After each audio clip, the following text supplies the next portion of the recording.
y nos sigue iluminando. Y nos sigue iluminando porque sus libros, porque su pensamiento siempre fue joven. Una persona que siempre, a pesar de las grandes dificultades y los grandes sufrimientos que tuvo que pasar en su vida, siempre se mantuvo joven. Bueno, yo voy a ver si sale, no sé, la imagen de Zoom quizá no salga, pero voy a utilizarla, esta otra computadora, para darles un poco lo que teníamos previsto para presentar. Una de las cosas fundamentales es que nosotros queremos contarles, y en esta semblanza, que es un poco contar de la vida y de la historia de Reina, es decir, que sus padres ambos eran maestros, y que ella comienza a trabajar como maestra rural, egresa del instituto, de este instituto, que era el Instituto de Señoritas, atención, no era el Instituto Normal de Montevideo, María Estañero de Munar y Joaquín R. Sánchez, como es ahora. En aquel momento era el Instituto Normal de Señoritas María Estañero de Munar. En este edificio, que se complementa, por supuesto, con la Escuela de Aplicación, que da para la calle Colonia, la Escuela Argentina, que se complementa con el Museo Pedagógico. En este edificio, que afortunadamente es patrimonio, ¿verdad? Nacional, algún día será patrimonio de la humanidad. Acá tenemos algunos posibles luchadores en ese sentido. En este edificio mantenemos el espíritu de muchas cosas de este maestro. Nosotros acá, gracias a la ayuda del maestro y del historiador Scagliola, pudimos poner la foto de todos los libros publicados por Reina. Porque ustedes saben que es muy conocido para que lo educamos, el derecho a educar, el derecho a la educación. Pero uno de los últimos libros que ella escribió fue El drama de la educación. Y además escribió sobre psicología, escribió El otro Felisberto, escribió un libro sobre educación sexual, sobre educación rural. Algunos de ellos, sin duda, eran el resultado de los concursos en los que ella participó y que ganó. En el contexto familiar nosotros decíamos, la familia de Reina ha sido un colectivo diverso, con actitudes diversas, que algunas estimularon y otras inhibieron su crecimiento como mujer, como madre, como profesional. Sus hermanos. Hubo hermanos de Reina muy famosos, hubo otros no tan famosos. Quizás los más famosos fueron los que menos la comprendieron y los menos famosos los que más la cobijaron. ¿Y por qué decimos esto? Reina se casó 2 veces. Cuando nosotros éramos estudiantes de magisterio, una de las primeras cosas que nos dijo Reina cuando llegó a la clase fue: antes que se lo digan por ahí, yo les voy a contar que me casé 2 veces y me divorcié 2 veces. Y eso lo contaba porque sin duda le dolía, le había generado sufrimiento. Y del primer esposo, cuando se divorcia, claro, estamos hablando de primeras décadas del siglo XX. Una mujer divorciada era casi una prostituta. Entonces, cuando ella va a hablar con su hermano, le pide ayuda porque él era abogado, ¿qué hago? El hombre le dice, no, no te divorcies, porque lo peor que puede pasar es que una mujer, para una familia, lo peor es que una mujer se divorcie. Ella dice, pero yo no soy feliz, yo estoy triste. Bueno, prefiero una hermana triste y no una hermana divorciada, me dijo la hermana. Esa fue una parte de la familia de Reina. Sin embargo, la otra parte, por lo menos el papá de Elizabeth, uno de los hermanos menores, siempre la ayudó, la cobijó y la amparó mientras ella dejó el campo donde se había ido a vivir con su primer marido y con sus 2 hijos se vino a Montevideo. Reina, vista por sus colegas, decimos. Una cosa bien interesante que todos los que les interese el tema tienen que hacer para primer contacto con esta historia que estamos narrando un poco a las apuradas, es ver un video que está en YouTube, un documento que hicieron unos profesores de formación docente y de la Universidad de la República, que se llama Documental sobre Reina Reyes. Ese video está fantástico. En ese video aparece, por ejemplo, la profesora del Zagati, recordándola a Reina como compañera de trabajo. En el Normal de Montevideo, con una diferencia de 20, no, de 40 años entre Elsa y Reina.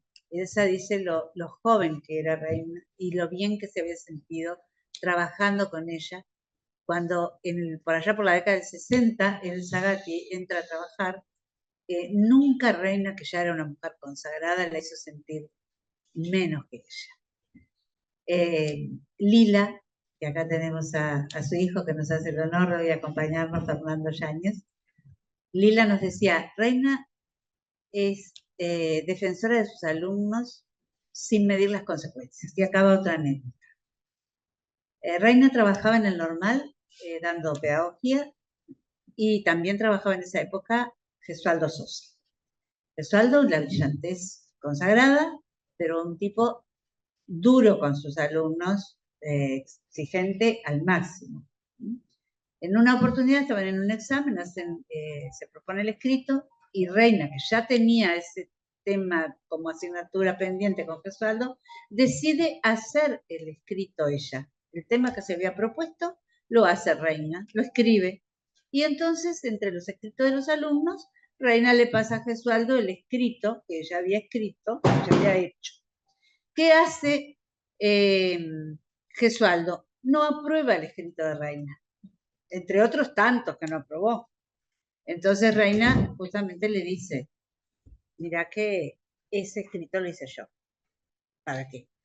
A partir de ese momento creo que Gesualdo y Reina no tuvieron más comunicación porque él era muy duro, pero ella era una mujer que tenía las cosas muy claras. Araceli de Tesanos, que está por allí, nos está viendo, un placer. En ese video que yo les cuento dice, Reina no se casaba con ninguna corona. Y es bien interesante eso, porque ¿qué quiere decir eso? Reina era una mujer, una libre pensadora, una intelectual crítica, pero no era una mujer afiliada a un sector, a un grupo político, a un partido político. Una mujer que había estado en el Partido Colorado, que había sido diputada, que había dejado el cargo del Partido Colorado porque era incompatible con la actividad de educación. Entonces ella estaba convencida que lo de ella era la educación. Y yo les diría, ¿no? ¿Qué les diría yo? Reina era la mujer, la profesora que nos comprendía y nos respetaba. ¿Mm?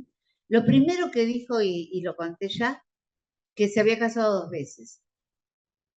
Y yo, como estudiante de magisterio en ese momento, 16 años tendría, porque en aquella época entrábamos en esa edad, yo me sentí tan feliz después de haber escuchado, porque había sido una niña, casi una de las pocas niñas en la escuela, hija de padres separados.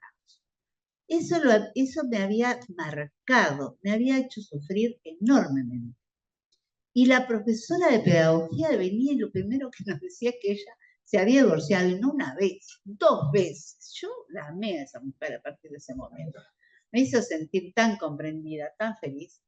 Bueno, y rápidamente la solidaridad de Reina con los que más la necesitaban. Fíjense lo que habrá sido para Reina, irse de Montevideo al medio rural, a trabajar en una escuela donde la escuela rural de aquella época era de paja y terrón. Los niños iban prácticamente descalzos. Los padres, no se sabía quién era el padre, porque el padre era el peón de la estancia más cercana, que venía a trabajaba un tiempo en la estancia, después había que arreglar el ganado, y estaba en Durazno y se lo tenía que llevar para Rivera, que iba a volver a Rivera. Había dejado ahí, en los ranchos cerca de la estancia, una mujer con un hijo, pero él, cuando estaba en la otra punta del país, iba a tener otra mujer y otros hijos. Y por lo tanto, esa vida, que como decía José Pedro Barrán, de heredera de la sociedad bárbara uruguaya, era una vida llena de sufrimiento para todo el mundo, pero sobre todo para el niño y para la mujer. Entonces Reina, consustanciada con eso, enseguida empieza a escribir cosas, ¿verdad? Y ahí sale la escuela rural que se necesita. sale su crítica a la cultura patriarcal, al maltrato de los trabajadores, al abuso de la mujer. Ahí están todos los temas que van a ser su discurso permanente, ¿verdad? La educación sexual, la importancia de la educación sexual, como ella decía, y nadie se la llevó. Lo de la educación sexual en ese momento, bueno, ni hasta ahora. Sufrió tanto dolor y que lo completó cuando se va a trabajar al Consejo del Niño al hogar Yaguarón, donde mueren quemadas, como ya dice en otro video fantástico que hay también en YouTube, cuando vino Pablo Freire a Montevideo, en la casa del maestro se grabó un video muy interesante. Esto no se los voy a leer porque ya está pasada de tiempo, pero simplemente decirle que cuando tengan la oportunidad de hablar con los jóvenes y con maestros, sobre todo jóvenes, les digan que lean profundamente a Agustín Ferreira. Para conocer lo que fue la escuela rural de nuestro país, hay que leer a Agustín Ferreira. Para conocer lo que fue la educación universitaria y lo que fue la vida de Reina trabajando con Bá Ferreira. Reina fue secretaria de Bá Ferreira trabajando acá al lado en el Ateneo. Un tipo el filósofo uruguayo por excelencia, el tipo que vino Einstein a la Argentina, no iba a venir al Uruguay, pero quería conocer a Bá Ferreira y cruzó el charco para conocer a Bá Ferreira. Reina fue secretaria de Bá Ferreira y con él aprendió muchísimo. Y yo les voy a dejar este último videito. A través de las familias, hasta que alguien esté listo para sentir. Para muchos de nosotros, nuestra maldición generacional es la evitación, pero el dolor demanda ser sentido. Venimos de personas que han decidido actuar como si eso no sucediera. Y en algún lugar del linaje, una pequeña nación. Y su carga será sentirlo. Estas personas son las que nacen con el regalo de sentir. Como todos lo sabemos, no podemos sanar lo que no nos permitimos sentir. Bueno, muchas gracias a todos y queríamos...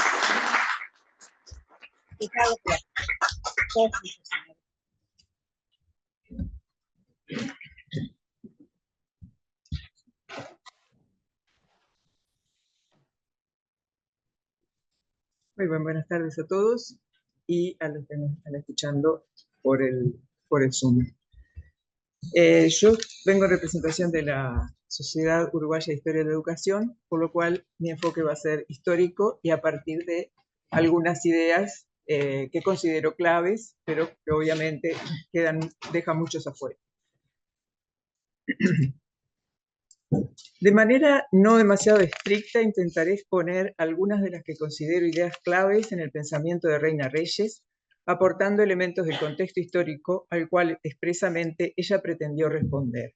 En 1924 tiene su título. Sus vivencias como novel maestra no han quedado documentadas, a excepción de posibles referencias posteriores. No estamos tan lejos de la creación de los internatos normales, de los cuales egresaban maestras y maestros en un número muy bajo. Sin embargo, en la década de 1930, el número de escuelas y de maestros egresados en todo el país había aumentado de manera importante. En ese tiempo se convocaron congresos de maestros en los cuales se analizaba la realidad escolar. Con seguridad, ella siguió con atención esta conformación del magisterio uruguayo como actor político en los años de modernización del país en el marco del modelo vallista. La década de los años 40 fue prolífica en debates y acciones relacionadas con la escuela rural. Conocemos las misiones sociopedagógicas, las escuelas granjas, el núcleo escolar de la mina, el programa para escuelas rurales, el Instituto Normal Rural y la sección rural del Consejo Nacional de Enseñanza Primaria y Normal. En el año 1943, el Consejo convocó a un concurso literario con el tema La escuela rural que nuestro país necesita. En él, Reina Reyes resultó ganadora con un trabajo titulado La escuela rural que el Uruguay necesita. Ya entonces,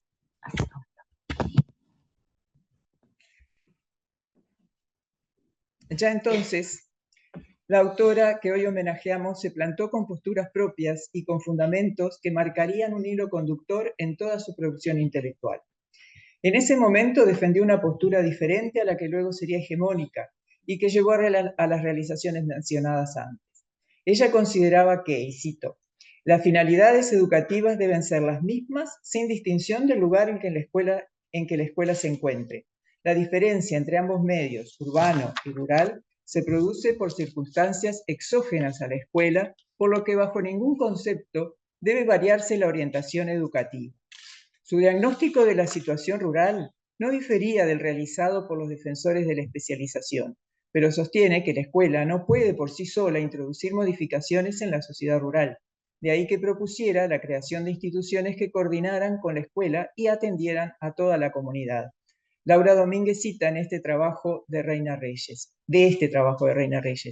La solución a estos problemas no puede hallarse como generalmente se pretende en las escuelas granjas o en las escuelas talleres, sino en organizar escuelas y talleres, escuelas y granjas, que con adecuada extensión de horarios completen la educación del adolescente. Esta postura implicaba el involucramiento de otras instituciones, no solo del magisterio. No consideraba conveniente que la escuela rural abarcara por sí todas las actividades que el medio necesitaba.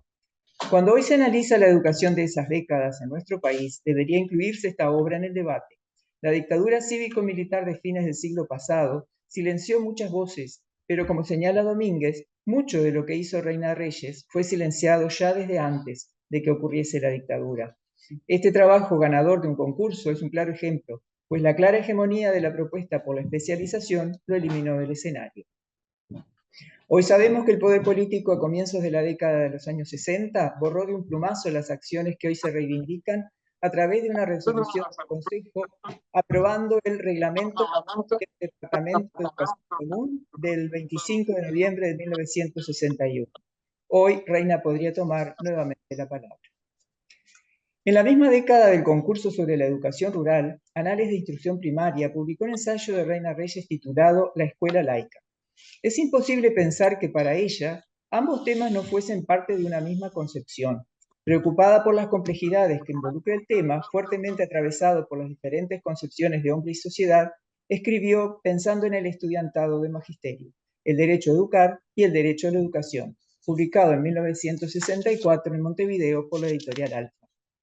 Allí escribió: dada la compleja problemática de los temas tratados, el valor de estos ensayos radicará en las oposiciones que las ideas expuestas susciten y en las reflexiones que provoquen.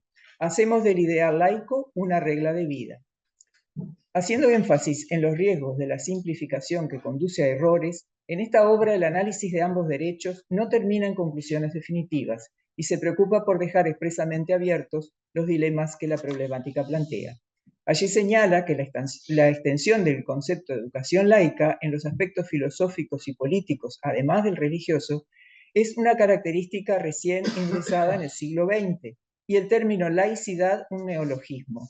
Cuando hoy se habla de este tema, a pesar de lo delicado y conceptualmente específico que es, en general no se hace hincapié en este hecho y se utiliza el término laicidad incluso para referirse a la obra de José Pero Varela, donde la escuela laica tiene un significado mucho más restringido. De hecho, el diccionario de la Real Academia Española incorporó el término laicidad recién en 2014.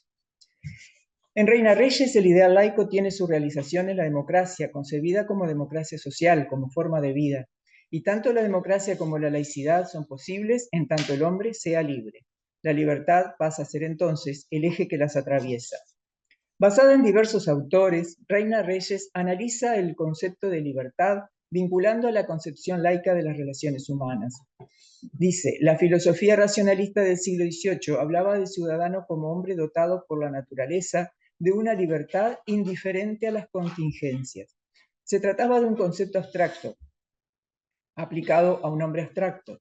Cuando escribió este trabajo, las consecuencias de la revolución industrial del siglo XIX y los análisis marxistas sobre el capitalismo y las clases sociales habían dejado en claro que la libertad debía pensarse para el hombre concreto, condicionado por las particularidades de la situación social y económica en que se encuentra, y que Bourdieu, autor que cita frecuentemente, llama hombre situado.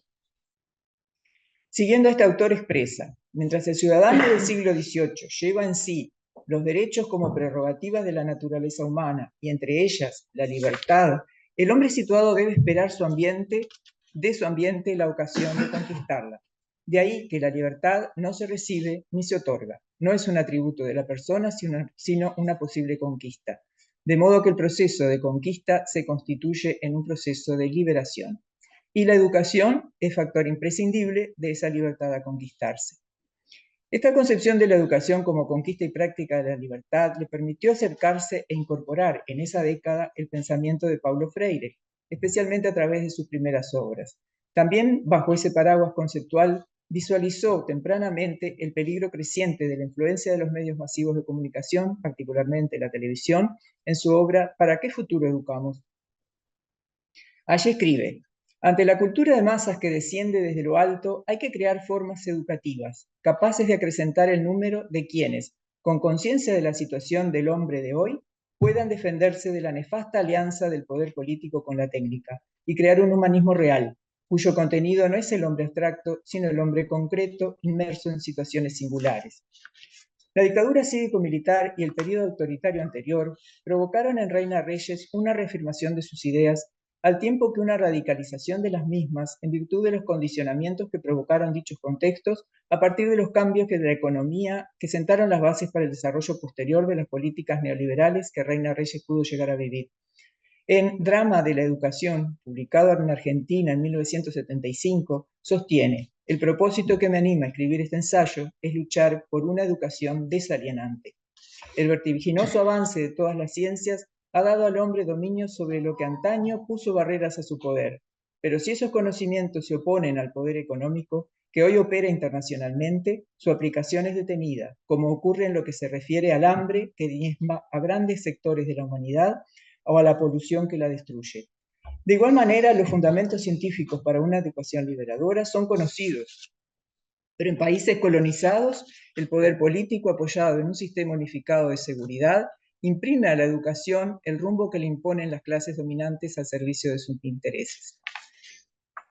Reina Reyes maneja como una información ilustrativa de la época la importancia de la alimentación, específicamente en relación a la ingesta de proteínas. Aunque hoy no constituye un descubrimiento, sus palabras a 30 años suenan como un grave reproche. Viene una cita un poco larga, pero creo que vale la pena. Puede considerarse que uno de los descubrimientos científicos de mayor trascendencia para la salud de la humanidad es la existencia de un hambre específica de proteínas que afecta a la creación de las células nerviosas, originando daños irreversibles para el desarrollo corporal y mental del nuevo ser. Postular como fin de la educación el desarrollo de la personalidad, sin tener en cuenta la dimensión ecológica del ser en su unidad psicosomática, conduce a hacer creer que la igualdad de oportunidades educativas logradas mediante la obligatoriedad y la gratuidad de la enseñanza es la base de la democracia. Si bien no hay democracia sin educación, no hay educación sin proteínas.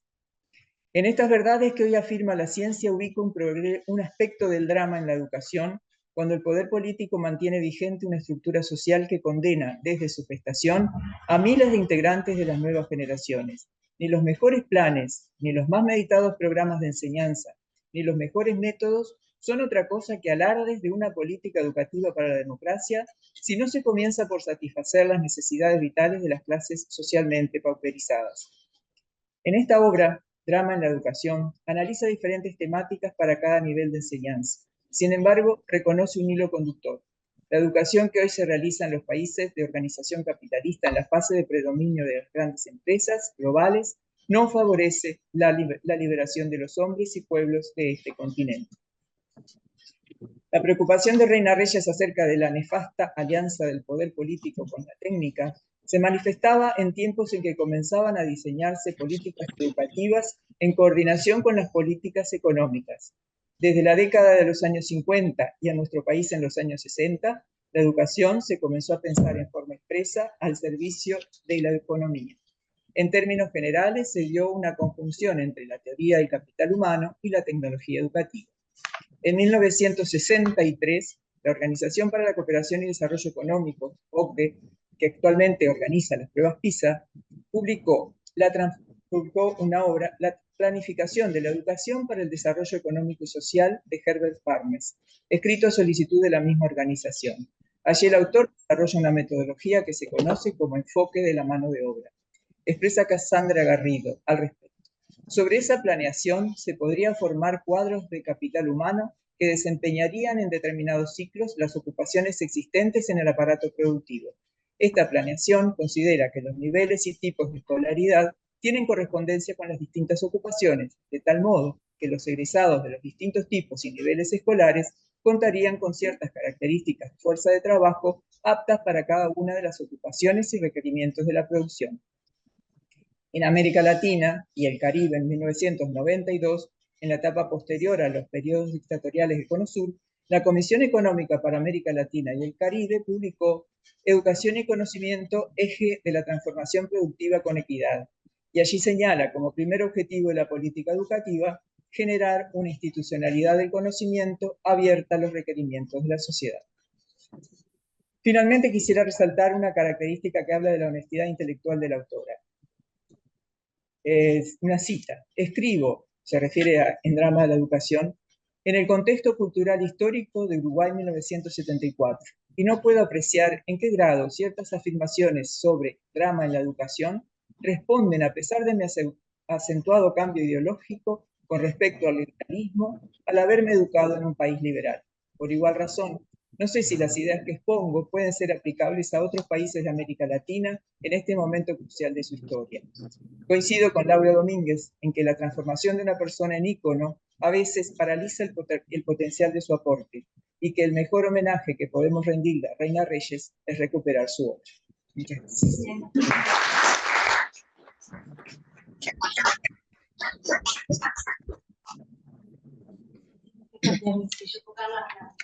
Y no podemos...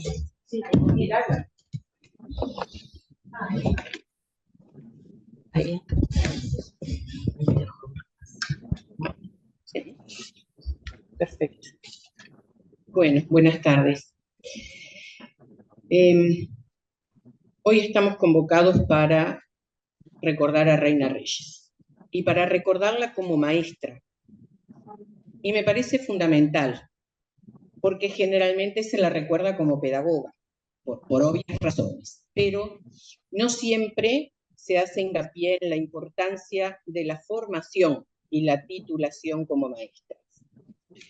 Porque además, eventos así nos convoca a recordar la importancia del Magisterio Nacional en la construcción de la escuela pública uruguaya, porque nos lleva a rescatar, resignificar y valorar el desarrollo del pensamiento pedagógico nacional, vinculándolo, en este caso, la selección que yo hice, vinculándolo a la práctica educativa, que es donde la pedagogía se legitima. Y porque además nos obliga, como maestros, a salir de la escuela y mirar la realidad analizando los diferentes factores que influyen en las instituciones educativas. Reina Reyes, como otros maestros de su época, fueron testigos activos de los cambios sociales, políticos, económicos y académicos que cuestionaron la educación, la escuela, sus fines y sus principios a través de una reflexión profunda. Creo necesario buscar hoy, mediante los aportes de Reina Reyes, elementos que nos permiten, que nos convoquen a cuestionar y a cuestionarnos, evitando la rutina y recuperando la soberanía pedagógica. Decía Agustín Ferreiro en 1936, y coincido con lo que decía Cristina, en la necesidad de releer a Agustín Ferreiro, realizando una crítica a la realidad del momento, pero bueno, pensémosla a lo largo de, incluso hoy. Decía Agustín Ferreiro, es que estamos empequeñecidos, hemos dejado de pensar, proyectar y aplicar para nosotros. Hemos permitido el vivir de prestado en lo que hay de más noble en las manifestaciones del maestro, la creación. Y vaya si este pensamiento de 1936 tiene vigencia hoy y nos crea una responsabilidad como maestros muy importante. Por tanto, todo espacio de participación, reflexión, debate y construcción de un pensamiento propio fortalece nuestra profesión y creo que es más que bienvenido. Y para ello el aporte de Reina Reyes, desde mi punto de vista, la pedagoga más importante que tenemos en el país, es fundamental.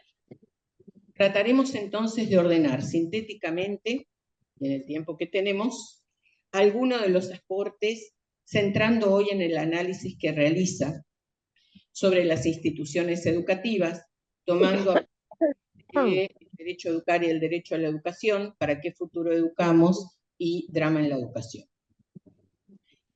Partimos de la premisa que las instituciones educativas, en el pensamiento de Reina Reyes, no están aisladas del contexto histórico, del contexto social, político y económico. Por lo tanto, están condicionadas por factores suprainstitucionales. Lo que quiero decir es, siempre que pensamos la institución educativa, en cualquier tiempo y en cualquier lugar, no la podemos pensar como una cuestión aislada. La tenemos que pensar en el marco de un contexto, en el marco de todas esas características sociales, políticas, ideológicas, porque la condicionan. De esta manera, pensarlas es preguntarse, ¿cuál es el contexto social en el que está la institución educativa sobre la que voy a reflexionar? Si la institución educativa es expresión de los ideales del hombre, ¿de qué hombre estamos hablando? ¿Y qué ideales? Esta es otra pregunta que me parece importante. Tomaremos entonces dos momentos que toma Reina Reyes, la modernidad y la década del 70. Década del 70 porque ella dice en la actualidad, cuando escribe para qué futuro educamos. En el primer momento, que sería modernidad, el concepto fundante de la sociedad moderna, desde una filosofía de lo absoluto, desde las ideas de la Ilustración, es el de una sociedad liberal conservadora, jerarquizada y desigual. Se busca crear en ese momento un modelo válido único, lo que anula otras miradas, anula disensos, impone una visión del hombre y del mundo. Las instituciones educativas aparecen en ese momento con un fin fundamental: adaptar al hombre a esa sociedad a través de una formación dogmática, intelectualista, racional, insisto, porque Reina Reyes, ¿se acuerdan? Ese capítulo que analiza lo racional y lo irracional en la educación. Bueno, en primer momento, la educación es racional, transmisora de los conocimientos y valores validados. Apunta al disciplinamiento del cuerpo y la mente del hombre. Esta escuela que crea además una conducta institucional, que conserva, reproduce lo instituido, lo que Reina Reyes denomina poder esclavizante, que limita el poder de la inteligencia para lograr cambios. La pedagogía instituida, funcional a esta concepción, es la pedagogía tradicional, que justifica estas prácticas educativas a partir de pensar al hombre abstracto, pasivo, racional, descuidando justamente lo irracional. El segundo momento, las sociedades actuales, o sea, los 70 cuando escribe la obra, el discurso liberal es otro, ya no es el discurso liberal conservador, es el discurso liberal democrático, donde en la sociedad se reconocen pluralidades, donde aparecen ideas nuevas, pero fundamentales para la sociedad y la educación, como el concepto de diversidad, el concepto de autonomía. Autonomía que la vemos reflejada en el ideal de hombre. Cuando se piensa al hombre, ya no se piensa que el hombre pasivo, abstracto, se piensa al sujeto como activo, creativo, autónomo. También la autonomía en este momento se manifiesta en el carácter profesional del maestro, que no es menor, ¿verdad? Primera etapa, el maestro es un funcionario del Estado. El concepto que se va construyendo de profesionalidad, centrando en la autonomía, tiene que ver, o se desarrolla en esta etapa. Y también la autonomía se manifiesta en la estructura del sistema educativo. Digo, vean que no es solamente el niño, lo pensamos en el niño. Digo, que hay una idea que se manifiesta en distintos niveles. Este sistema educativo que en esta etapa, en un largo proceso, construye una estructura con órganos de gobierno autónomos, ¿verdad? Como entes autónomos. El primero en crearse es el Consejo de Educación Primaria y Normal en 1918, como un ente autónomo, y luego le van a seguir el de secundaria y el de UTU. En el marco de reconocimiento de derechos y libertades individuales, las tensiones entre lo pasado y lo nuevo, entre lo instituido y lo instituyente, digo, siempre y en todo momento tenemos lo instituido, pero claro que en la sociedad circulan otras ideas, otras concepciones, por lo tanto esa lucha, diría yo, entre lo instituido y lo instituyente está siempre presente, ni que decir en los 70, que es donde ubica la autora esta obra. Van creando conflictos sociales, políticos e ideológicos, y Estela hablaba en esa reseña de estos conflictos. En este contexto, Reina Reyes va un paso más en la definición de hombre, no solamente la que ya dijimos, sino como un hombre concreto y situado, que ya también Estela definió. Yo voy a agregar nada más, vinculado más a la escuela y a la concepción que desde la escuela tiene estos dos conceptos, el hombre concreto como unidad biológica, espiritual e históricamente definido por sus particularidades. Y esto tiene que ver también con ese concepto de diversidad.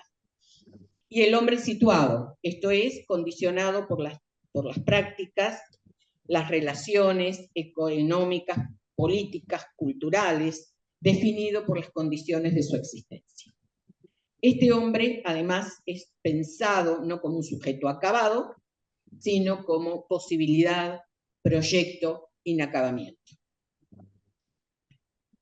Ahora bien, estos cambios políticos exigen pensar qué educación es necesaria para una sociedad democrática, liberal democrática, porque ya con estos cambios conceptuales, la pedagogía tradicional y por lo tanto sus prácticas ya no es funcional.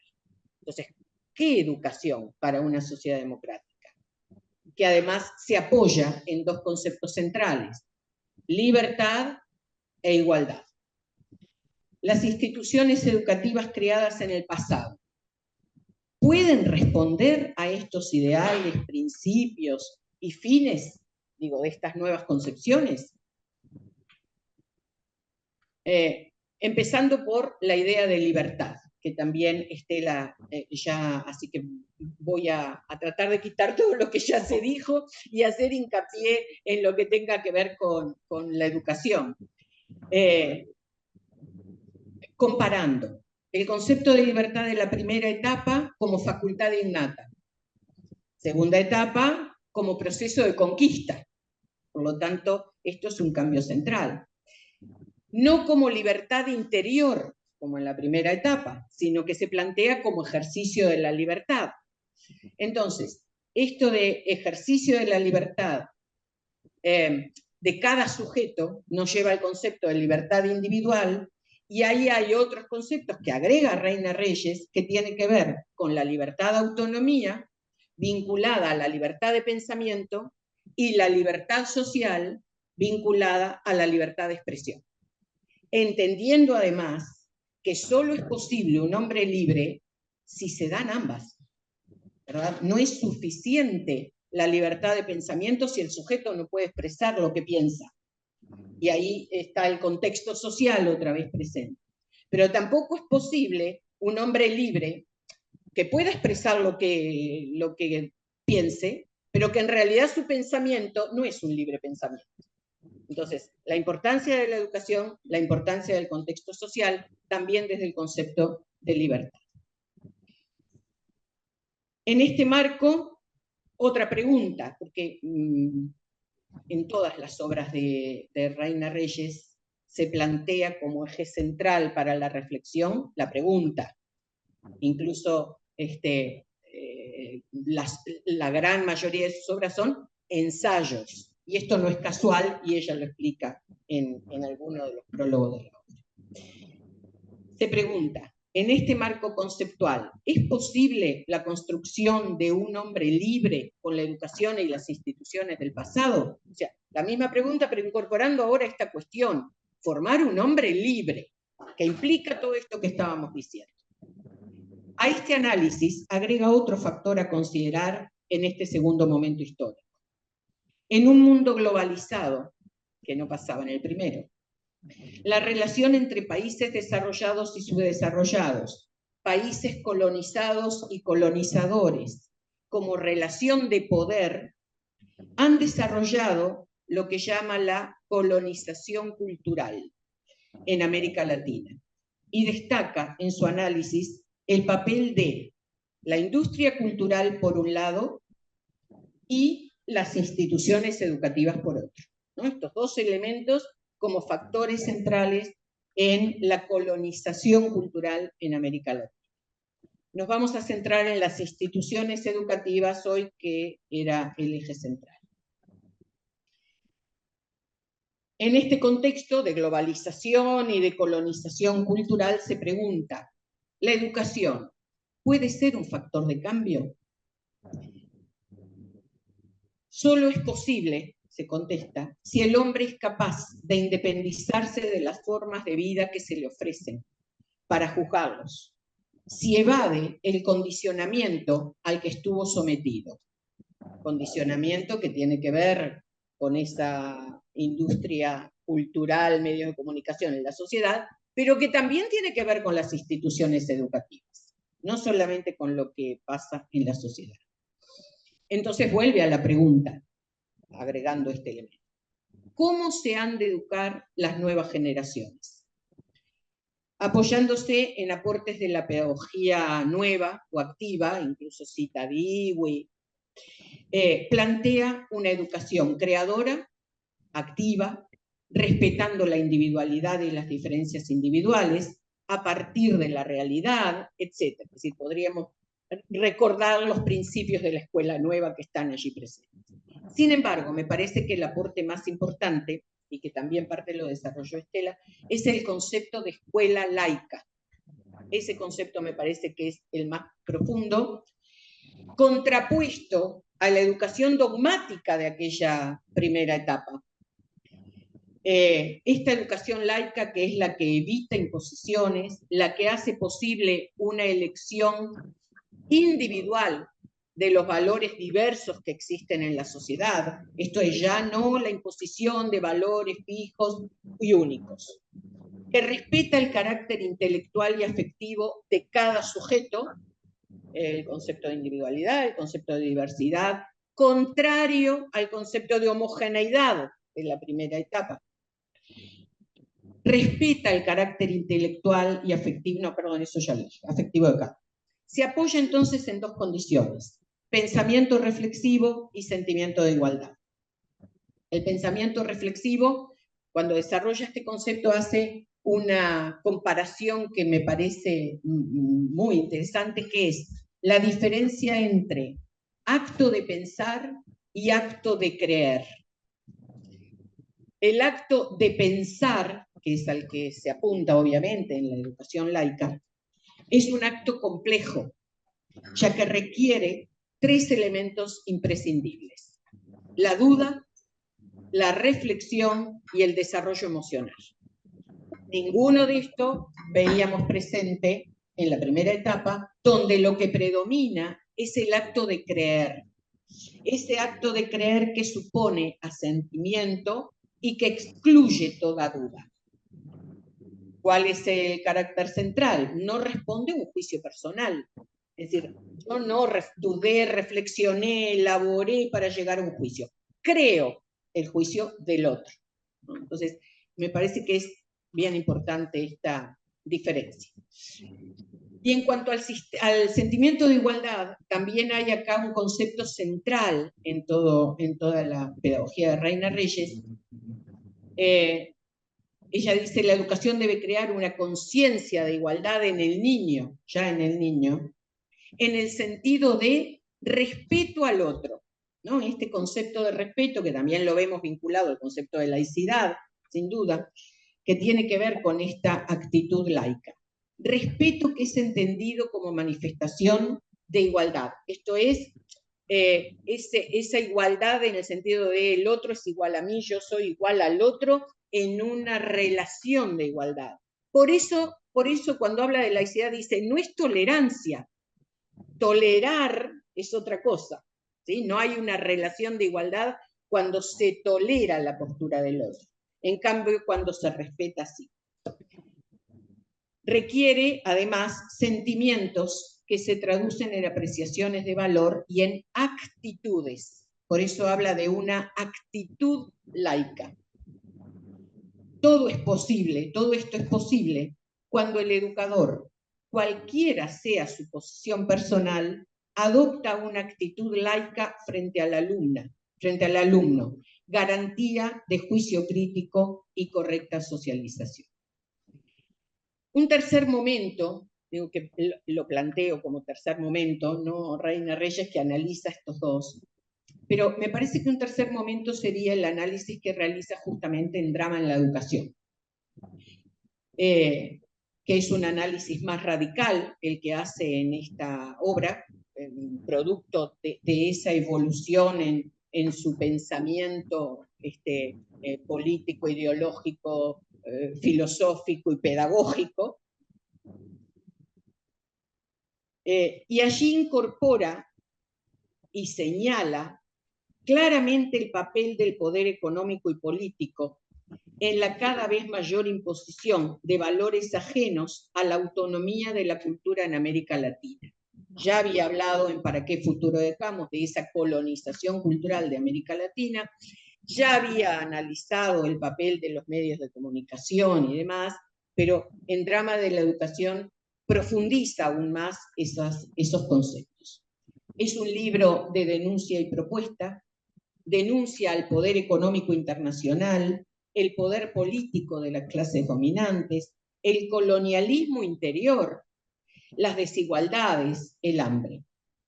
Desde este contexto y partiendo de que las instituciones educativas son instituciones situadas, el análisis de las condiciones suprainstitucionales siempre debe estar presente porque explican los dramas en la educación, que son los que analizan ese libro. Yo voy a referir solamente, y vinculado a las instituciones educativas, dos dramas. El primero, que tiene que ver, creo que Estela lo nombró también, que tiene que ver con esta contraposición entre la acción política y la acción educativa, y que eso hace vivir al educador como un drama. Dice, textual, cuando impera una política educativa que mantiene incambiada la estructura escolar y los métodos tradicionales, cuando predomina el ejercicio de una autoridad coercitiva que pone en peligro los fines de la educación, esa sería la acción política, y el educador en oposición a ello, esclarecido Buenas noches para todos. Yo creo que desea hacer al hombre dueño de su destino por considerarlo capaz de modificar la estructura social que lo aprisiona, se produce una incompatibilidad. Y esto es lo que el educador vive como un drama. La segunda situación que generaría el segundo drama tiene que ver también con la desigualdad, y Estela ya hizo referencia, así que brevemente, lo que ella plantea es que una sociedad que otorga privilegios genera desigualdad. Y esta se manifiesta en hambre, en alteraciones, habla de esa hambre específica, que es la falta de proteína y por lo tanto el daño irreparable al cerebro. Estas situaciones no permiten el fin de la educación, ni la igualdad de oportunidades, base de la democracia. Y entonces dice, si bien no hay democracia sin educación, no hay educación sin proteínas. ¿Qué puede hacer el educador cuando el poder político vigente mantiene una estructura social que condena desde su gestación a miles de integrantes de nuevas generaciones? Y esta pregunta es la que vive el educador como un drama. Los mejores planes, programas de enseñanza ni métodos son otra cosa que alardes de una política para la democracia, si no se comienza por satisfacer las necesidades vitales de las clases pauperizadas. Sin embargo, y esto me pareció importante traerlo porque la lectura de esta obra de Drama en la Educación es como muy fuerte, ¿no? Y genera como un sentimiento casi pesimista, esto que tenemos encima. Entonces dice Reina Reyes, sin embargo, y aún en este marco, puede parecer utópico pensar en una acción contraria a las fuerzas poderosas, pero hay innumerables ejemplos en la historia. Por tanto, y para terminar, creo que el pensamiento de Reina Reyes está absolutamente vigente y que tenemos que tomarlo para, a partir de ahí, obviamente, repensar las instituciones educativas hoy. El desafío es analizarlas en relación al contexto actual, es decir, no quedarme dentro de la escuela. ¿Qué pasa dentro de la escuela? Lo que pasa dentro de la escuela está condicionado por lo que pasa fuera de la escuela. Y si no estoy haciendo un recorte que no me va a permitir comprender qué pasa dentro de la escuela. Y creo, en definitiva, en el propósito que Reina Reyes se plantea, y había seleccionado prácticamente el mismo... Debe ser casualidad. El mismo, bueno, que leyó Estela, pero leo brevemente. Decía, el propósito que anima este ensayo es el lograr que el mayor número de educadores con claro conocimiento de las ciencias pedagógicas pueda tener conciencia del cautiverio que le impone una escuela regimentada y se decidan a trabajar dentro y fuera para su evolución, que trabajen para la efectiva realización del ideal democrático que conjuga bienes individuales y sociales, única finalidad que justifica la acción más responsable, educar a otros. Menudo desafío. Gracias.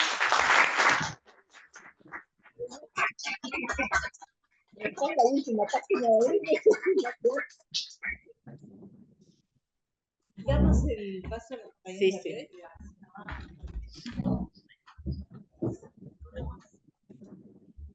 Sí, ya está.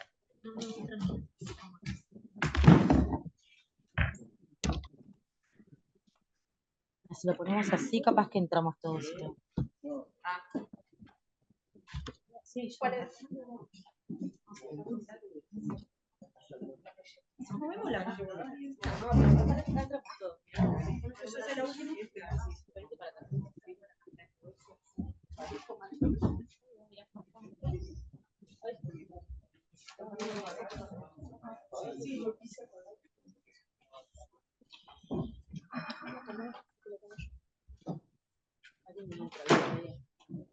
Me acuerdo cuando vaya a hablar, no pasa nada. No hace falta que me vean ahora. Sí.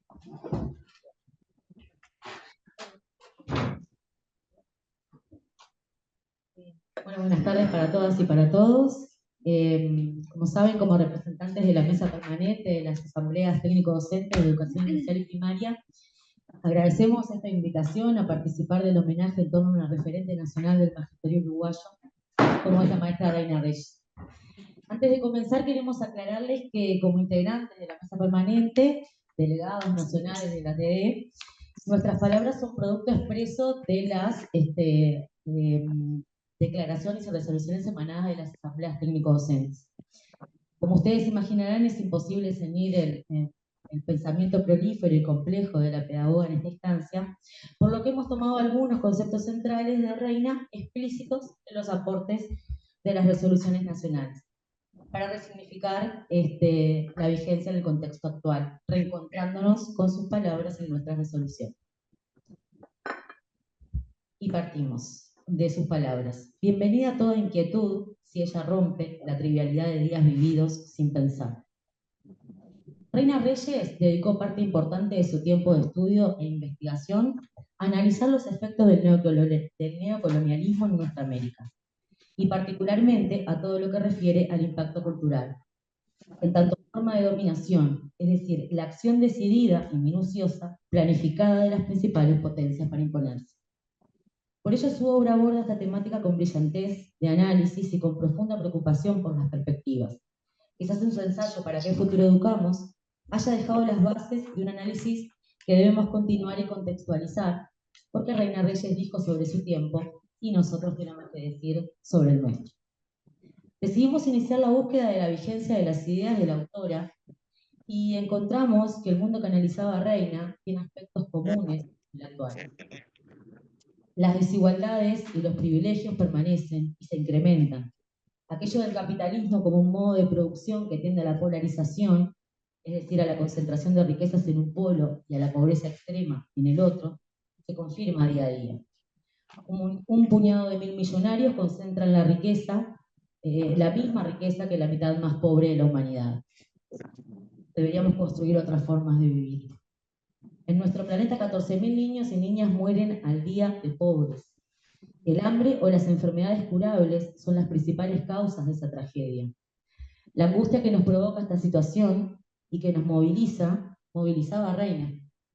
Ese es su magisterio, la búsqueda de respuestas, de soluciones a los grandes problemas de la humanidad y de quienes se educan. En su tiempo abordó los problemas de las infancias y denunció lo que llamó hambre específica, lo cual quizás no vamos a nuevamente referir, porque ya las compañeras lo hicieron. Pero sí que no es posible intervenir en la constitución genética de las personas y de los seres humanos, pero sí es posible favorecer el desarrollo normal de un niño mediante la satisfacción de sus necesidades vitales anteriores y posteriores al nacimiento, y luego refería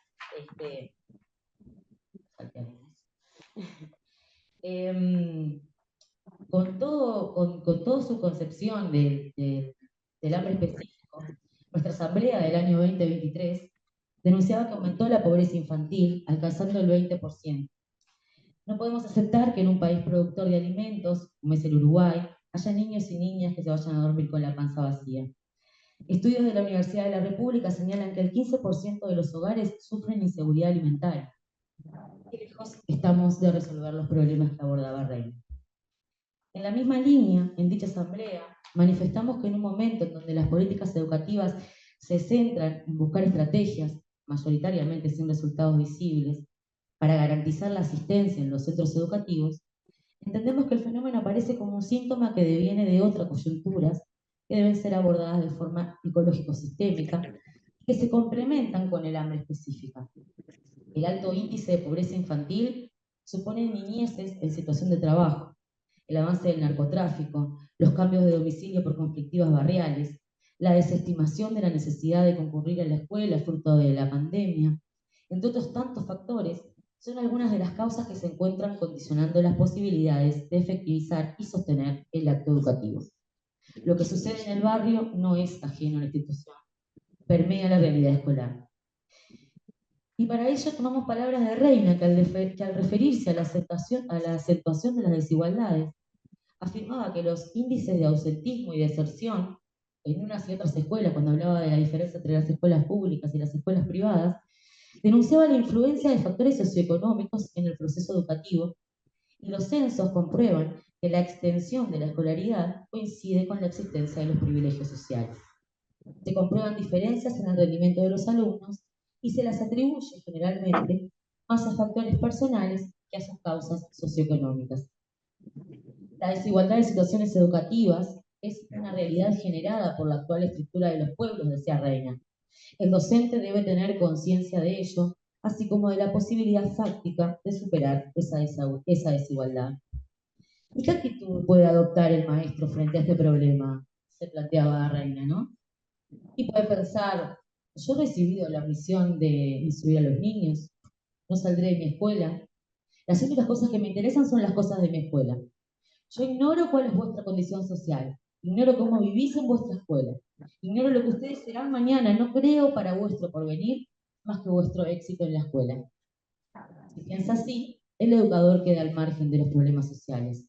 Hacerse insensible a la situación de los otros es una defensa egoísta, explotada hábilmente por los opresores, que conduce a hacerse cómplice de ellos.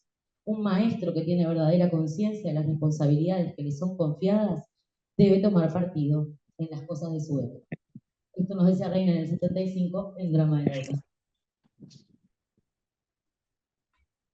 Buenas tardes. Quizás lo primero que convenga decir, luego de todo lo que ya hemos escuchado, es que queda claro que la maestra Reina Reyes tomaba postura sobre su tiempo, y como señaló Cecilia antes, nosotros tomamos sobre el nuestro y aprendemos a través del estudio de sus aportes.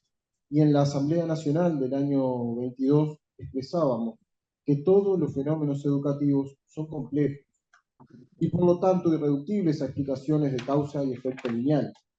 Sin embargo, algunas características de las sociedades impactarán en la educación de manera significativa.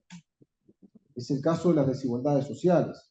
Los países con mayores niveles de distribución de la riqueza suelen tener mejores resultados educativos.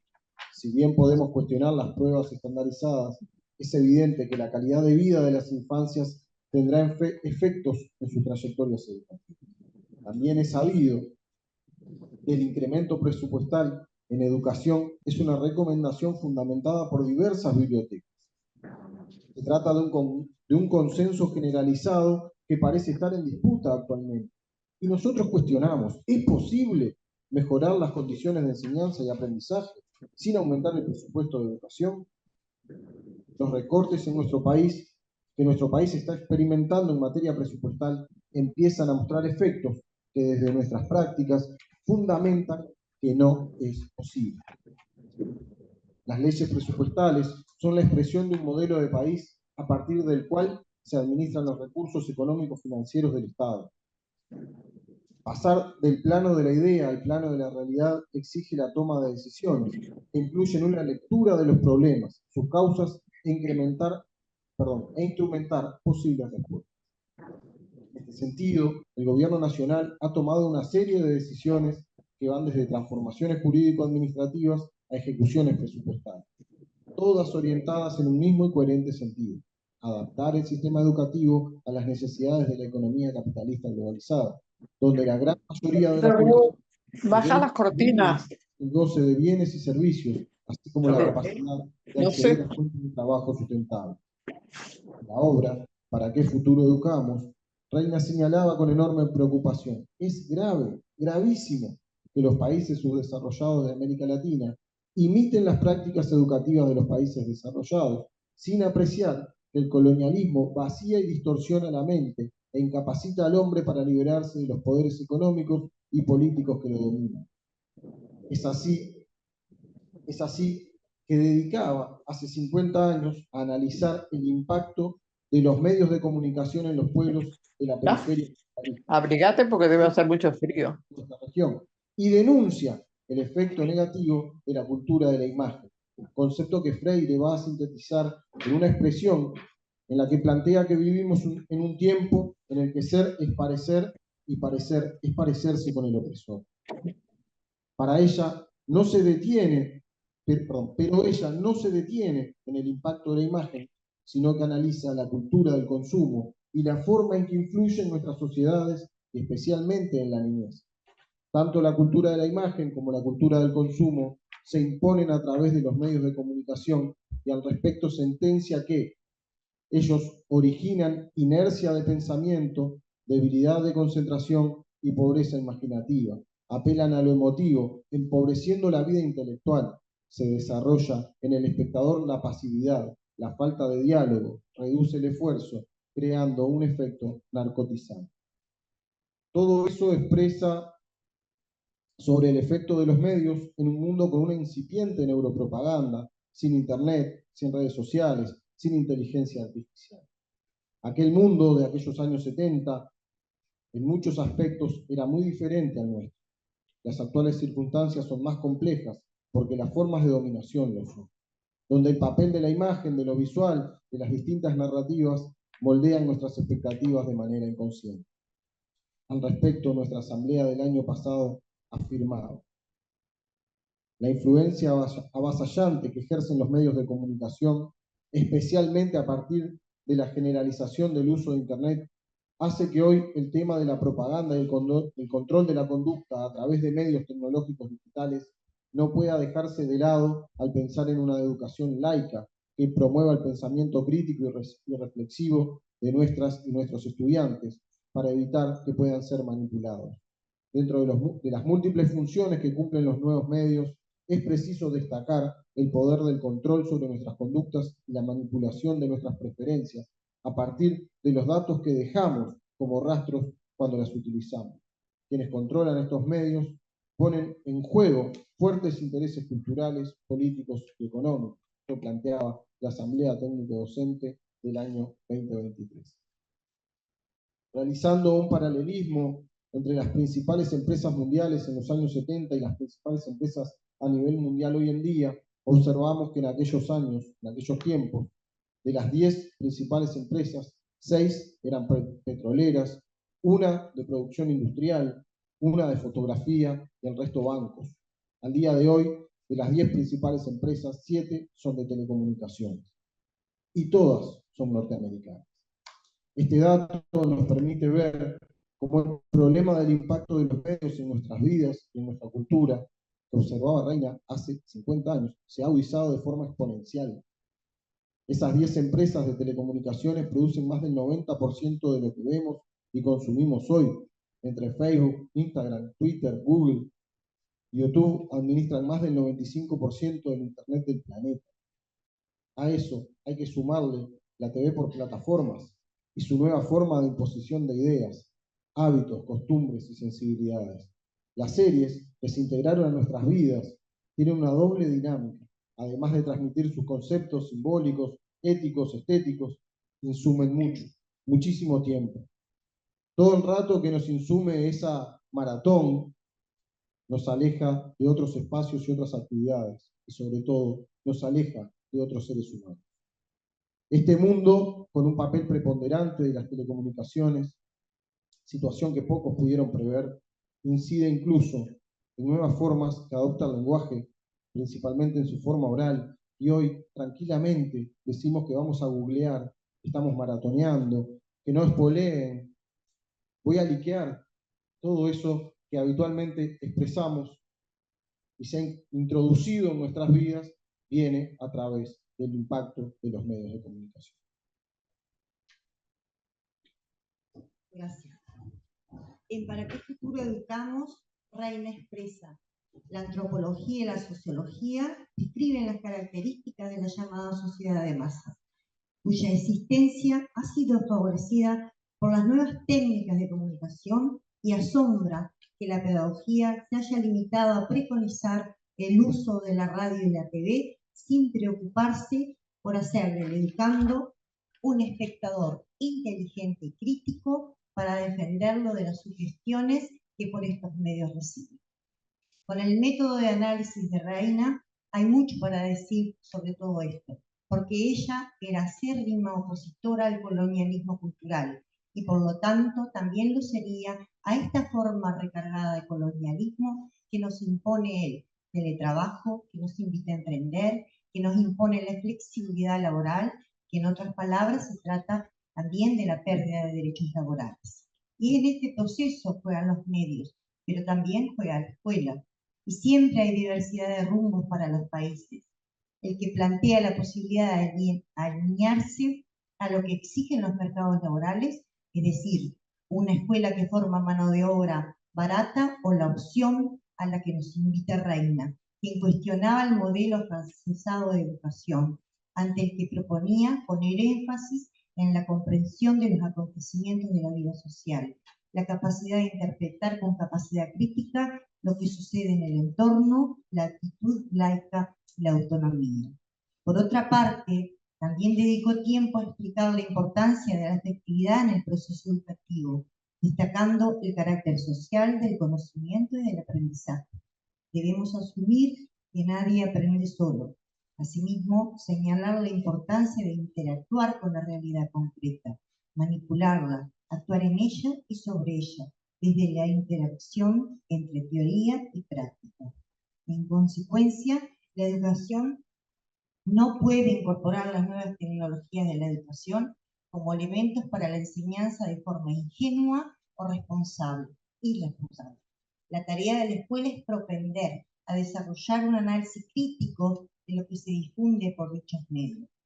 Marshall McLuhan, famoso por el concepto "el medio es el mensaje", decía: el trabajo del artista del futuro será desconectar al hombre eléctrico. La Asamblea Nacional considera a la escuela como un sistema político en el que existen relaciones de poder y de dominación. Sin ignorar la micropolítica del cambio educativo y la existente brecha en la implementación de una reforma, según Castroviejo en el 2004, los sistemas escolares son organizaciones políticas en las que el poder es una característica organizativa fundamental y que es muy importante no ignorar las relaciones de poder que en ella existen. En relación a esto, reafirmamos el carácter político y público de la escuela. Existe un vacío en los documentos de la transformación curricular que en ningún caso incluyen una fundamentación que explique las siguientes interrogantes. ¿Para qué sujetos pretende formar la transformación? ¿Para qué tipo de futuro se los prepara? ¿Se apuesta a la reproducción y adaptación o a la transformación de la realidad social? El sujeto, en este caso, se aproxima al conocimiento, pero no se apropia de la cultura con espíritu crítico transformador.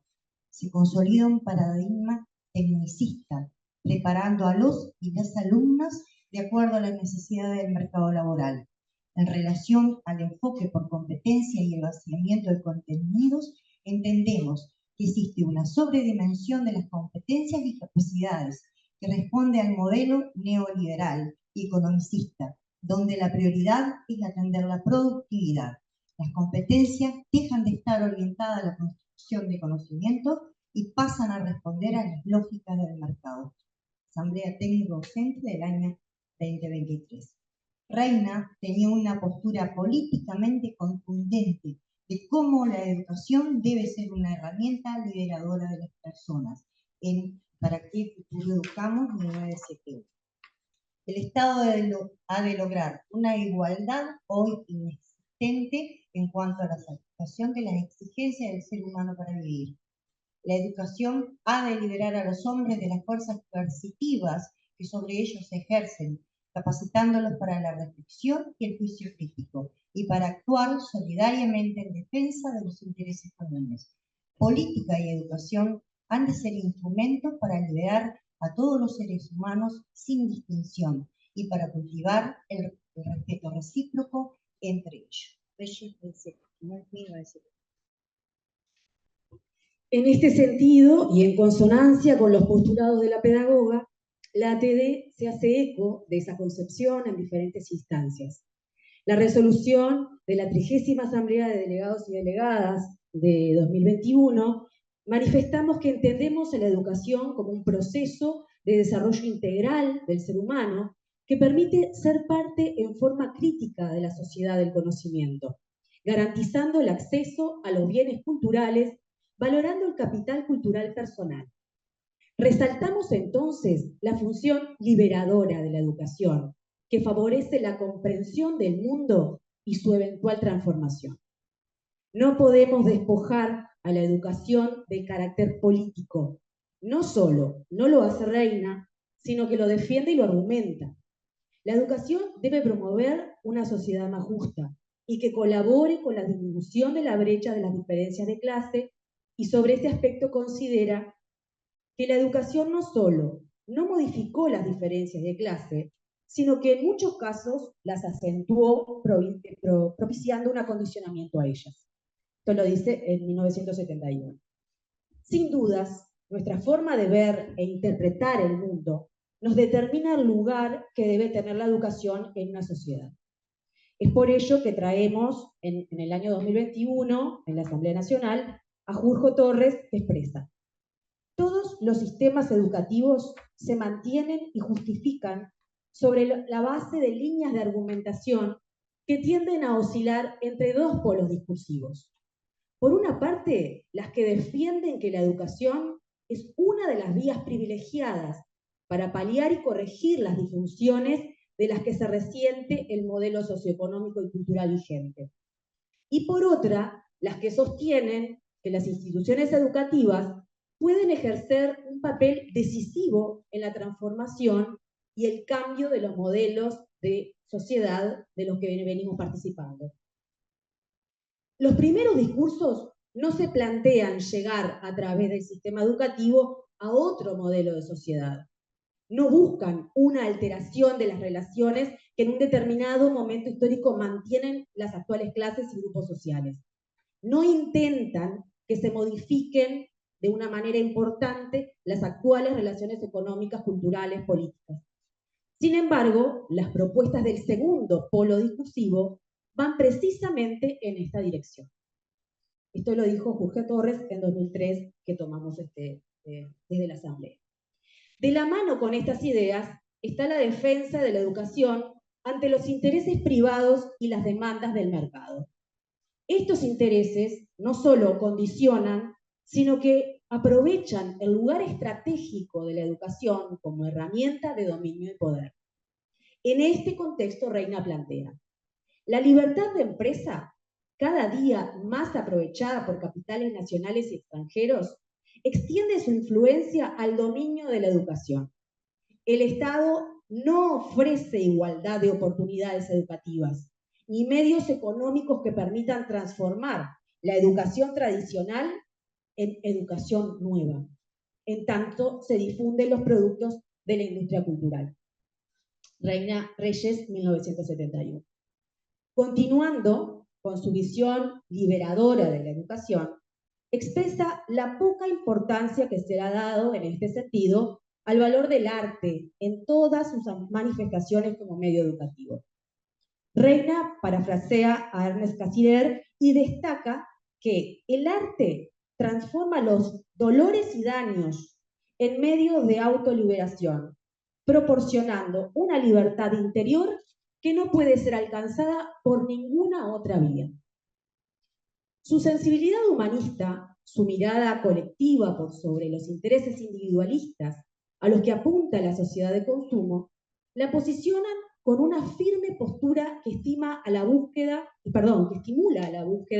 de una educación que colabore en la construcción de una sociedad con mayor justicia social. Resalta la importancia del conocimiento como un derecho, ya que la única forma de libertad es a través de él, y la consiguiente necesidad de un abordaje amplio mucho más allá de la formación del profesional. Toma diversos autores para fundamentar sus estudios, entre ellos resalta la idea de Fromm en defensa de la importancia de la vivencia artística, en la que manifiesta que una aldea primitiva en la cual la música, el canto y la danza generan experiencias artísticas compartidas, aunque ninguno de sus habitantes sepa leer, puede estar culturalmente más avanzada y más sana mentalmente que la ciudad de nuestros días en la que existe la enseñanza, lectura de periódicos y transmisión radial. Reina Reyes, 1971. Recogemos entonces las expresiones de las asambleas nacionales de la ATD. El conocimiento artístico favorece no solo los conocimientos específicos del área, sino que estimula y mejora el logro de capacidades referidas a otras áreas del conocimiento, tanto curricular como sociocultural, por lo que es prioritario adecuarse a las necesidades del alumnado y a los estudios que verifican por dónde podemos realizar los cambios para que los resultados aparezcan. Posicionarse pedagógicamente a favor de una educación integral que apunte a desarrollar las diversas áreas del conocimiento y las distintas potencialidades del sujeto, implica pensar que un desarrollo curricular en las instituciones educativas que fortalezca áreas que se han visto limitadas en la escuela pública uruguaya, como lo son la educación física y la educación artística. En 2022, con la mirada puesta en la transformación curricular, manifestamos que la educación artística venía paulatinamente logrando avances en su concepción y su implementación en las escuelas. Pero la política educativa actual realiza un enorme retroceso en el enfoque del área, así como en la consideración de los reclamos. lejos queda la posibilidad de pensar en la universalización de los cargos de docente de arte en todas las escuelas. Esto se dijo en la Asamblea Nacional de 2022. Para terminar, consideramos que es valioso tener estas instancias de homenaje a referentes de la educación pública de nuestro país, que no solo posibilitan recordar su legado histórico, ideológico, sino que nos hacen encontrar en ellos lineamientos que no han dejado de estar vigentes en nuestras búsquedas pedagógicas y que nos proponen una mirada sobre el presente y a futuro. En el libro Drama en la Educación, Reina aporta una reflexión pedagógica profunda que compartimos. Sueño y creo realizable la descolonización de la cultura de América Latina y la efectiva integración de sus pueblos. Sueño y creo en la realización de un futuro en el que las ciencias que estudian al hombre y a la sociedad fundamenten con sus conocimientos una política educativa capaz de formar hombres a la vez libres y solidarios. Sueño con el acrecentamiento de la columna de jóvenes unidos sin fronteras políticas, económicas o raciales, capaces de demostrar que en nuestro continente hay una nueva manera de vivir en la que se armonizan justicia y libertad. Muchas gracias por la invitación y queremos aprovechar también el momento para, con las compañeras también expositoras que hemos estado hablando. Va a haber nuevas instancias para homenajear a Reina Reyes y bueno, que por supuesto podamos participar todos y todas. Muchas gracias.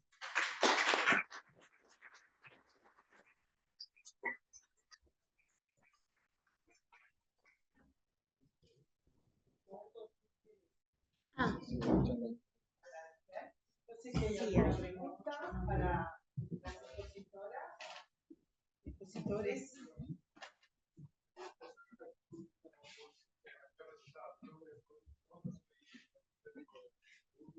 Capaz que Estela.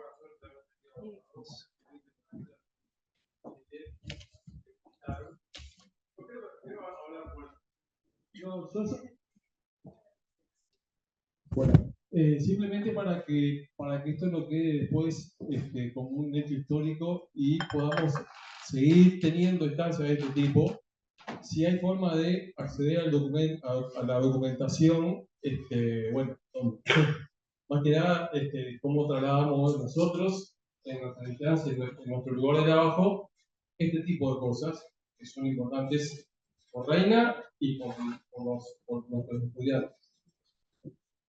Los materiales van a quedar, la grabación, por ejemplo, va a estar en la página web de primaria y las expositoras nos van a acercar su producción y la Dirección General de Educación Inicial y Primaria lo va a publicar.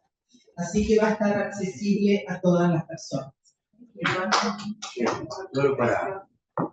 Solo para cerrar, como pensaba estar al inicio. En nombre de la Dirección General, evidentemente, en primer lugar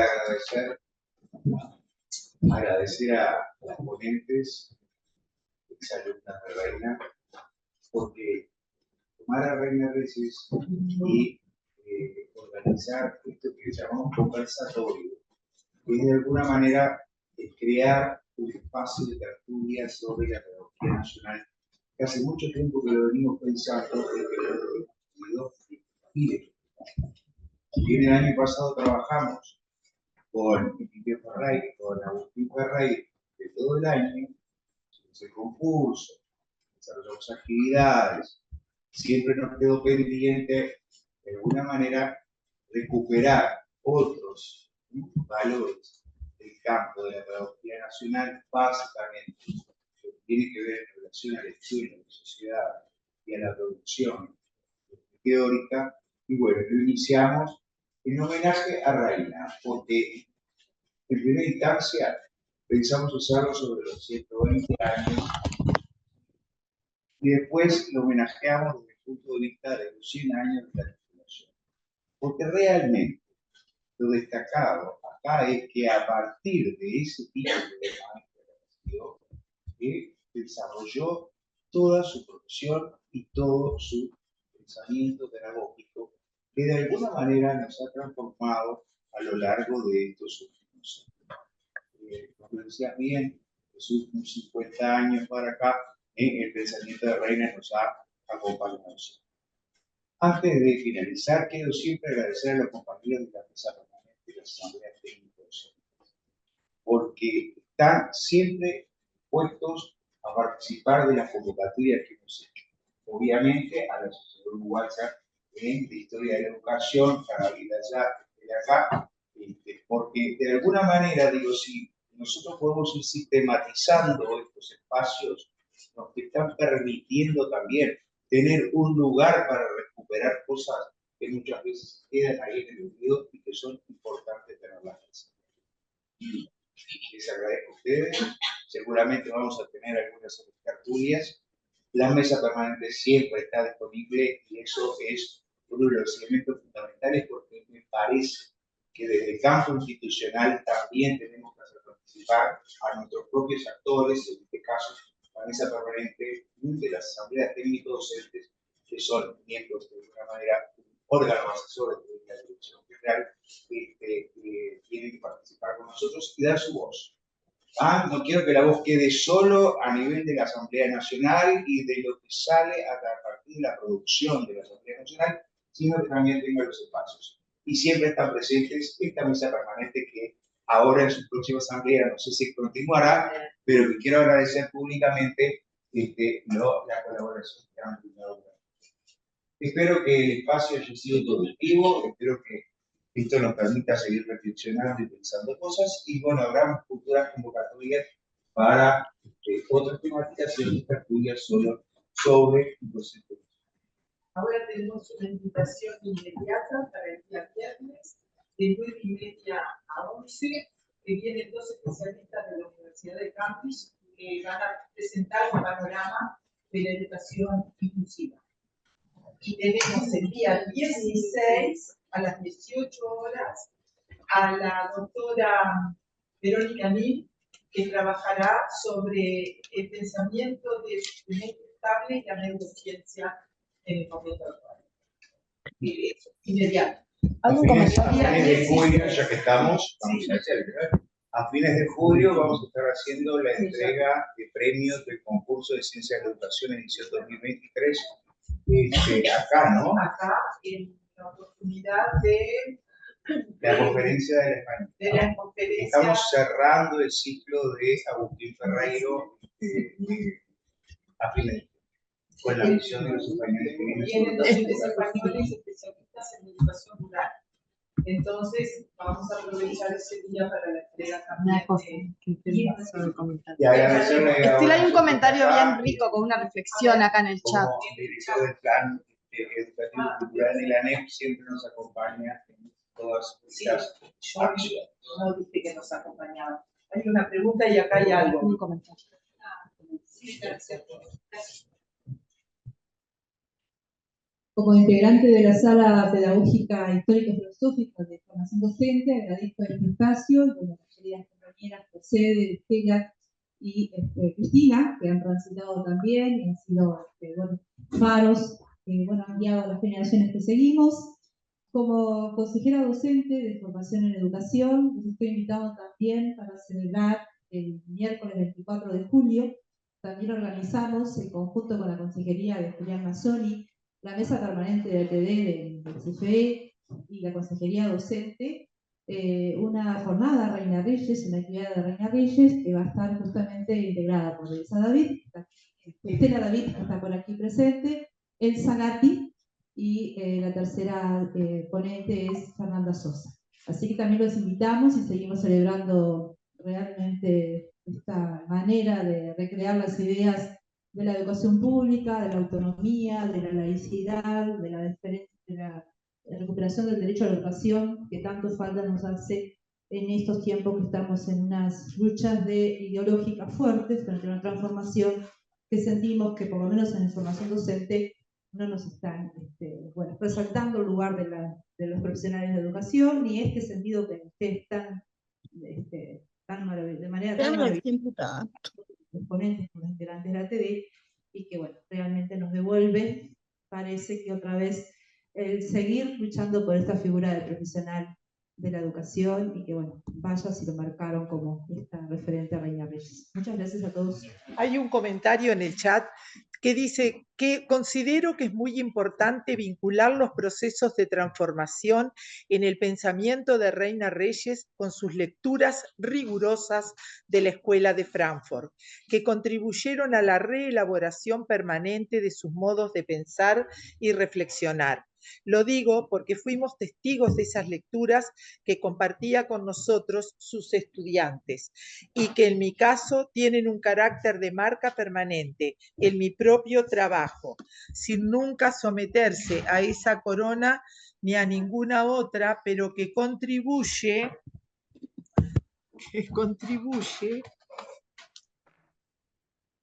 bueno, a ver si lo podemos, no lo puedo hacer bajar, que contribuye a abrir preguntas y caminos de respuesta propios y diferenciados.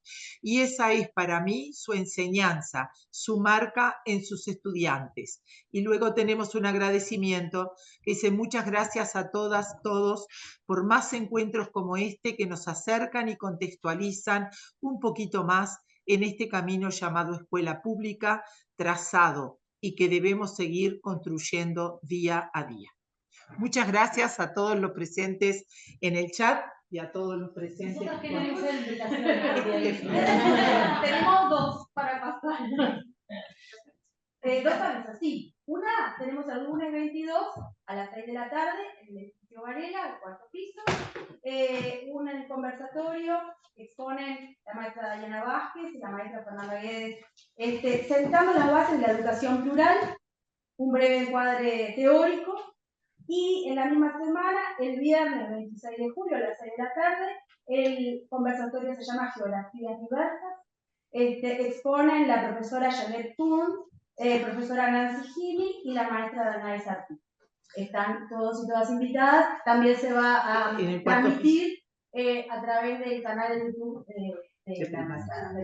En el cuarto piso. En el cuarto piso, por YouTube, por Zoom. La mesa ha realizado ya 3 o 4 actividades excelentes en el cuarto piso, lo que pasa es que lo ponen los viernes a las 6 de la tarde. Nosotros queremos que las compañeras salgan a las 5 de la tarde. Y bueno, no hemos tenido mucha presencia física, pero bueno, hemos tenido bastante audiencia. Hacemos por cada una de ellas también para los que quieren salir para el fútbol. Muchísimas gracias. Y muchas gracias.